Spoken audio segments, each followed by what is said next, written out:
थी। मैं आपको एक बात बताता हूँ, ज़्यादा बोलने वाला व्यक्ति निपटता है। इनकम टैक्स की रेट डली है क्या? और उन्होंने पूछा इस घड़ी का बिल कहाँ है? क्या पूछा था?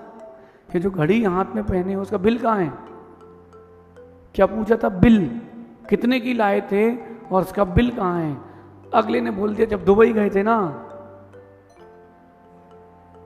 तो वहां से लाए थे। अच्छा दुबई, बेटा दुबई का बिल दिखाओ। अब तुम दुबई कब गए थे? और जब तुम दुबई में थे तो यहाँ बैंक अकाउंट में डीलिंग कौन कर रहा था? फंस गया बेचारा। अधिक बोलने वाले भी बड़े दुख को प्राप्त। जितना कोई पूछे उतना बताओ, लिमिटेड बोलोगे तो इज्जत बन के रहेगी।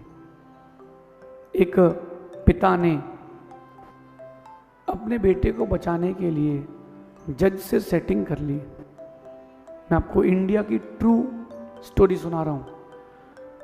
लड़के ने इतना बड़ा पाप किया था कि फांसी की सजा फिक्स थी, और लड़का अकेला नहीं था, 4 थे उसके साथ। जज ने कहा कि कल लास्ट हियरिंग है। वो बड़े पैसे वाला था वो व्यक्ति।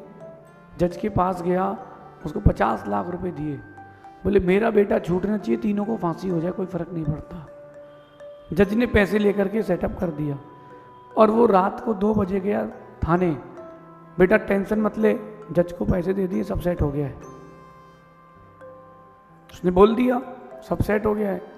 अब वो तो खुश हो गया कि मैं कल सुबह छूट जाऊंगा। बाकी जो 4 थे उनसे, जो बचे 3 थे, उसने कह दिया कि देख भाई तुम तो गए मरोगे, मेरे पिताजी ने 50 लाख दी, मैं तो बचूंगा। अब अगले सुबह पहुंचे, जज ने कहा कि फैसला सुनाया जा रहा है, कुछ कहना है? वो तीनों कहते हैं कि आपने 50 लाख रुपए लिए हैं, इसको फांसी नहीं होगी, हम तीनों को फांसी होगी, ये फैसला है। जज ने फैसला किया, चारों को फांसी। क्या फैसला किया? चारों को फांसी। अगर वो नहीं कहता तो बच सकता था। ज्यादा नहीं कहेंगे, कम सुनेंगे, कम बोलेंगे तो दुखी भी नहीं होना पड़ेगा, और जितना जरूरी हो उतना ही कहना चाहिए, उतना ही सुनना चाहिए, क्योंकि वो आपके जीवन में सुकून देता है।